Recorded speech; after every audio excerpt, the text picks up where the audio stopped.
Hello friends, how are you? Welcome to Indra Civil Services. Let's go and begin NCERT with अनुज पटेल। और हम चर्चा कर रहे थे पॉलिटी सेक्शन में क्लास 9 की पाठ्य पुस्तक सामाजिक विज्ञान की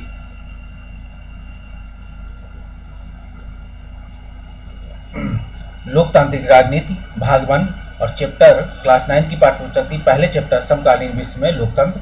हम इसके लास्ट पार्ट पे चर्चा कर रहे थे, तो कुछ पार्ट छूट गया था, तो उसी को कंटिन्यू करते हुए हम शुरू करते हैं। ठीक है, तो इसमें देख रहे हैं हम कि लोकतंत्र की नागफनी नामक एक कार्टून 2004 में प्रकाशित हुआ था। कार्टून में नागफनी किस रूप में दिखाई दी गई है, यह कौन किसे दे रहा है, और आप ये भी देखेंगे कि इसका संदेश क्या है। ठीक, इस चीज़ पे हम चर्चा कर रहे हैं। अगर हम आगे चर्चा करें इस पे, तो आप देखेंगे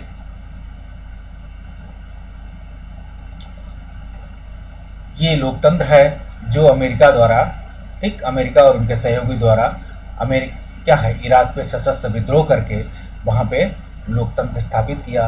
और ये नागफनी नामक लोकतंत्र अमेरिकी लोगों को प्रदान किया।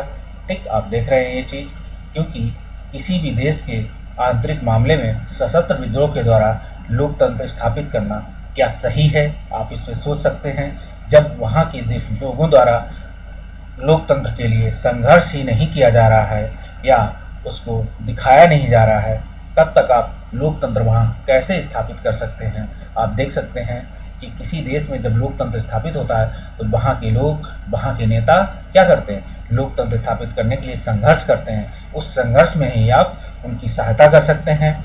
ठीक है, और वहाँ लोकतंत्र स्थापित करने की प्रक्रिया में आगे कदम बढ़ा सकते हैं। इराक का उदाहरण कई मूलभूत प्रश्न उठाता है जिन पर हमें सोचने की जरूरत है।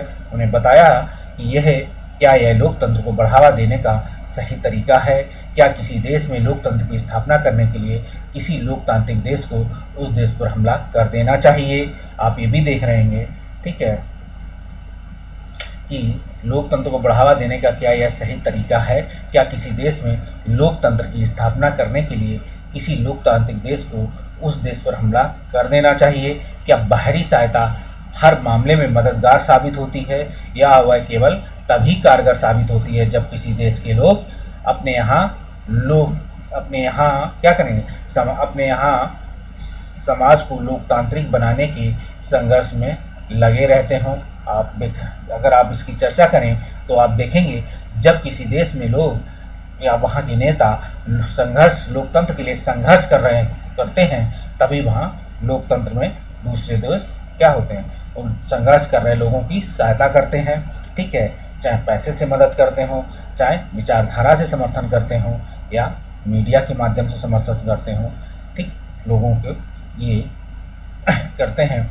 लेकिन आपने ये बहुत कम सुना होगा कि किसी देश में लोकतंत्र स्थापित करने के नाम पर उस देश पर हमला करके वहाँ लोकतंत्र स्थापित करके अपनी एक चुनी हुई सरकार या अपने लोगों को बैठाल कर लोकतंत्र के नाम पर अपने हित के लोगों को बैठाल कर क्या है, लोकतंत्र के नाम पर वहाँ की आर्थिक संसाधनों पर कब्जा करना, ये क्या वाकई में लोकतंत्र है, जैसे इराक में हुआ था या अन्य देशों में कई घटनाएं घटी ऐसी। तो आप इसमें सोच सकते हैं, अगर बाहरी दखल से किसी देश में लोकतंत्र कायम भी हो जाता है तो क्या यह टिकाऊ होगा, क्या इसे अपने नागरिकों का समर्थन प्राप्त होगा। आप इस चीज़ पे भी चर्चा कर सकते हैं कि जब आपको क्या है, बाहरी दखल से लोकतंत्र में कायम भी हो जाता है तो क्या यह टिकाऊ होगा, क्या इसे अपने नागरिकों का समर्थन प्राप्त होगा। आप देख सकते हैं कि अगर किसी देश में बाहरी सशस्त्र संघर्ष द्वारा क्या हुआ, लोकतंत्र अगर स्थापित कर भी दिया जाए तो वो टिकाऊ नहीं होता है, नागरिकों का समर्थन नहीं प्राप्त होता है। इसी पे एक क्वेश्चन है, आपसे लिख सकते हैं। ठीक है, आपसे एक क्वेश्चन है कि आपसे लिखा है कि आप इस मत से सहमत हैं कि अगर बाहरी दखल से किसी देश में लोकतंत्र कायम हो जाता है तो क्या टिकाऊ होगा, क्या इसे अपने नागरिकों का समर्थन प्राप्त होगा। चर्चा कीजिए। इसी तरीके से अगर हम बात करें, कोई बाहरी शक्ति लोकतंत्र कायम कर दे तो क्या यह विचार लोकतंत्र की बुनियादी भावना के एकदम उलट नहीं होए। आप ये भी देखेंगे ये लोकतंत्र बुनियादी भावना के एकदम उलट होगा, ये भी देखेंगे। ठीक, क्या आप इस राय से सहमत हैं कि कोई बाहरी शक्ति लोकतंत्र कायम कर दे, क्या यह विचार लोकतंत्र की बुनियादी भावना के एकदम उलट नहीं है? ठीक है, आप चर्चा कीजिए या विवेचना कीजिए, सबसे अच्छा रहेगा विवेचना कीजिए। ठीक है, तो ऐसे लिखना चाहेंगे, इस क्वेश्चन को लिख सकते हैं। इराक में चुनाव के दौरान अमेरिकी फौज की मौजूदगी के पक्ष में तर्क दिया जा रहा है कि ऐसा लोकतंत्र की मदद करने के लिए किया जा रहा है। क्या यह कार्टून किसी और स्थिति पर भी लागू हो सकता है? इस अध्याय के उन उदाहरणों को आप पहचानें जिन्हें समझने में कार्टून मददगार साबित हो सकता है। आप ये देखेंगे, ये है अमेरिका द्वारा लोकतंत्र दिया जा रहा है, स्टैचू ऑफ लिबर्टी, ठीक, और साथ में नागफनी, ठीक, जो इराक के लोगों को क्या है, चुभ रहा है। लोग वहाँ के इस चीज़ को एक्सेप्ट करने में कतरा रहे हैं, फिर भी उन्हें एक्सेप्ट करना पड़ा। आप देखेंगे, ठीक, इस चीज़ में अब इसमें चैप्टर इस तरीके से ख़त्म होता है ये, और हम देखेंगे लोकतंत्र में कुछ शब्दावलियाँ हैं।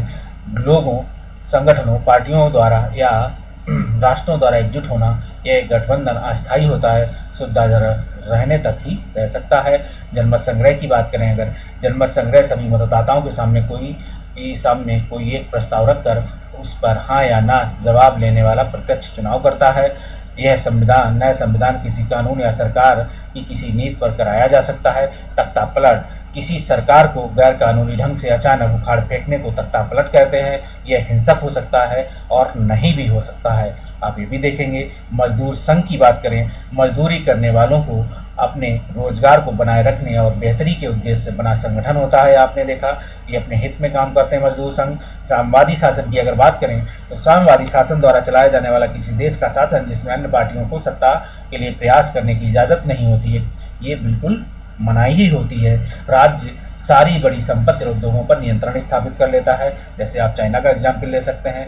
राजनीतिक बंदी की बात करें, लेकिन चाइना में हद तक देखेंगे तो प्राइवेटाइजेशन में देखेंगे, कैपिटलिस्ट में इंडस्ट्री को या प्राइवेट सेक्टर को काफ़ी ज़्यादा खोला गया है। आज चाइना के डेवलप होने का रीज़न यही है कि चाइना में क्या है, चाइना ने अपनी खुद की इतनी बड़ी इंडस्ट्रीज खड़ी की हैं, ठीक है, प्राइवेट सेक्टर को, ठीक, हालांकि उसके रेगुलेशन में है वो, लेकिन वो अपने यहाँ प्राइवेट सेक्टर को बढ़ावा देता है। आज उसने वेलफेयर को भी स्टेट को बढ़ावा दिया है।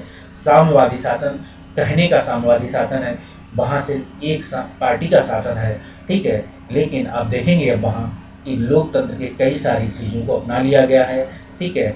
वहाँ पे सिर्फ क्या है, बाहरी मीडिया को जब चाहे तब रोक सकते हैं, उसी कानून पर रोक सकते हैं, लोकतंत्र के नाम पर लोगों की हत्याएं जरूर कर सकते हैं, लेकिन आप देखेंगे कि वहाँ के लोगों द्वारा को क्या है, सरकार द्वारा इंडस्ट्री स्थापित करने के लिए काफ़ी छूट दी गई है, ठीक है। लोगों को अन्य देशों की जो वो कंपनियां हैं वहाँ जाकर काम करने की उनको छूट है, वो अपनी इंडस्ट्री स्थापित कर सकते हैं। इसीलिए आज चाइना काफ़ी देखा होगा इंडस्ट्रीज में या इंफ्रास्ट्रक्चर क्षेत्र में काफ़ी डेवलप कंट्री के रूप में उभरा है, पावरफुल रूप में। राजनीतिक बंदी की बात करें, जेल में डाले गए अपने घर में नज़रबंद ऐसे लोग जिनके विचार, कामकाज, छवि सरकार अपने लिए खतरा मानती है। अनेक ऐसे लोगों के खिलाफ झूठे या बढ़ा चढ़ाकर मामले दायर किए जाते हैं और कानून द्वारा तय प्रक्रिया को ताक पर रखकर उन्हें कैद में रखा जाता है। आप ये भी देखते हैं, ठीक है, कि उन्हें कैसे कैद में रखा जाता है, ठीक है। अब इसमें आप देखेंगे, जैसे अभी हाल की घटना को देखें तो आप ये भी देखेंगे हाल की घटना में जैसे जम्मू कश्मीर को लद्दाख और जम्मू कश्मीर नामक दो केंद्र शासित प्रदेश बनाए जाने के बाद वहाँ की जो राजनीतिक पार्टियों के नेता थे, बड़े नेता थे, उनको कुछ दिनों के लिए नज़रबंद कर दिया गया। कारण थे कि वो बाहर निकल के क्या है, जनता को भड़का सकते हैं, लॉ एंड ऑर्डर बिगड़ सकता है, देश की सुरक्षा के सवाल को, लोगों की सुरक्षा के लिए ऐसा किया जाता है। कभी कभी राजनीतिक बंदी सैनिक तानाशाही के नाम पर भी होती हैं, ठीक है। आपने देखा होगा राजनीतिक बंदी के नाम पे अगर तो म्यांमार में आंग सान सू की को वहाँ के सैनिक तानाशाह क्या होता है, लोकतंत्र में जब लोकतंत्र को उखाड़ फेंकने और सैनिक तानाशाही को के चलते उन्हें राजनीतिक बंदी बना लिया जाता है। ये ऐसे घटनाएं घटी हैं। ऐसे ही आप मार्शल लॉ के रूप में देखेंगे तो सेना द्वारा प्रशासन और न्यायपालिका को अपने नियंत्रण में लेने के बाद लागू कायदे कानून, आप पोलैंड का उदाहरण ले सकते हैं इस चीज में, ठीक है। हड़ताल की बात करें अगर, कुछ शिकायतों के चलते किसी मांग को पूरा ना होने तक मजदूरों या कर्मचारियों द्वारा सामूहिक रूप से काम करने से इनकार करना अधिकांश लोकतांत्रिक देशों में हड़ताल का अधिकार होता है। अगर हम वीटो की बात करें, वीटो किसी व्यक्ति, पार्टी या राष्ट्र को मिला यह अधिकार है। यह किसी कानून को अकेले रोक सकता है। वीटो किसी फैसले को रोकने का असीमित अधिकार देता है, उसे लागू करने का नहीं। वीटो, आप याद रखेंगे, वीटो किसी भी फैसले को रोकने की असीमित ताकत रखता है। अगर कोई एक बार एक देश अगर कोई वीटो कर दे तो वो कानून वहीं पे रुक जाता है, ठीक है, फैसला वहीं रुक जाता है, उसे लागू कराने का नहीं।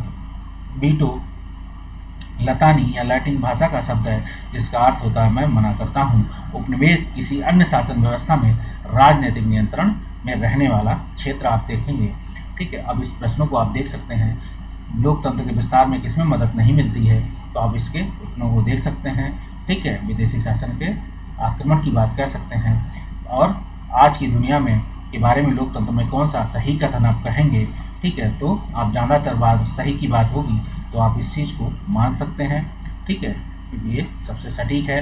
आप देखेंगे बहुत सारे हैं, सभी है। आप देखें राजशाही शासन की वह पद्धति जो समाप्त हो गई, बिल्कुल समाप्त हो गई है। आज पहले के दौर में ज़्यादातर देशों में चुनाव में लोगों द्वारा हो रहा है, ये भी बात सही है। सैनिक तानाशाह भी नहीं रह गए। लेकिन अब बात करेंगे, आपने देखा होगा कि जब हम मैप दिखा रहे थे आपको तो उसमें दिखाया था कि आज दुनिया में आधे से अधिक देश जो हैं लोकतंत्र की प्रक्रिया को अपना चुके हैं, तो यही आंसर होगा। इस तरीके से आप इस आंसर को भी देख सकते हैं। निम्नलिखित वाक्यों में से किसी एक का चुनाव करके क्या पूरा कीजिए अंतर्राष्ट्रीय संस्थाओं में लोकतंत्र की जरूरत है। अमीर देशों की बातों को ज़्यादा वजन हो, विभिन्न देशों की बात का वजन उनकी सैन्य शक्ति के अनुपात में हो, देशों को उनकी आबादी के अनुपात में क्या शासन मिले, सम्मान मिले, दुनिया के सभी देशों के साथ समान व्यवहार हो, ठीक है। इन देशों और लोकतंत्र की उनकी राह में मेल बैठाइए। चिले, नेपाल, पोलैंड, घाना, ठीक, आप देखिए चिले है, नेपाल है, पोलैंड है और घाना है, ठीक। आप इस चीज़ को बैठा सकते हैं। चिले में देखेंगे तो आप सैनिक तानाशाही की समाप्ति होती है। नेपाल में देखेंगे तो आप एक राजा के अधिकार छोड़ने की सहमत देता है। पोलैंड में आप देखेंगे तो एक दल के शासन का अंत होता है। घाना में देखेंगे तो ब्रिटिश औपनिवेशिक शासन से आज़ादी मिलती है। आप इस तरीके से देख सकते हैं। इसी तरीके से इस क्वेश्चन को बहुत सिंपल सा है, अपने हिसाब से निकालें। आगे चर्चा करते हैं।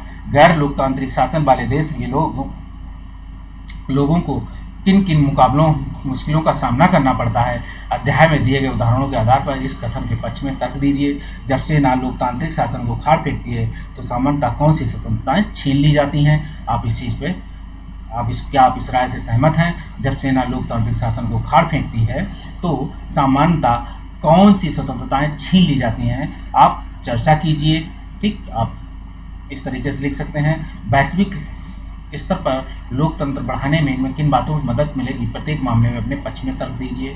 जवाब के पक्ष में तर्क दीजिए, पक्ष में लिखना है, ठीक है। तो आप इस वैश्विक स्तर पर लोग क्या आप इस राय से सहमत है कि वैश्विक स्तर पर लोकतंत्र बढ़ाने में, ठीक है, आप बढ़ाने में किन किन बातों की मदद मिलती है। यदि हम कहें कि पहला कि मेरा देश अंतर्राष्ट्रीय संस्थाओं को ज़्यादा पैसा देता है, इसलिए मैं चाहता हूं कि मेरे साथ ज़्यादा से ज़्यादा सम्मानजनक व्यवहार हो, मुझे ज़्यादा अधिकार मिले, आप चर्चा कीजिए।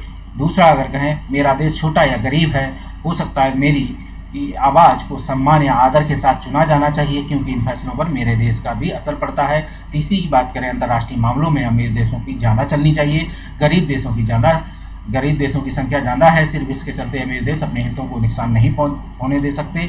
आप इस चौथी की बात करें, भारत जैसे बड़े देशों की आवाज़ में अंतर्राष्ट्रीय संगठनों में ज़्यादा वजन होना चाहिए। आप इसकी भी बात करते हैं अगर, तो देखेंगे कि किस तरीके से बात हो रही है।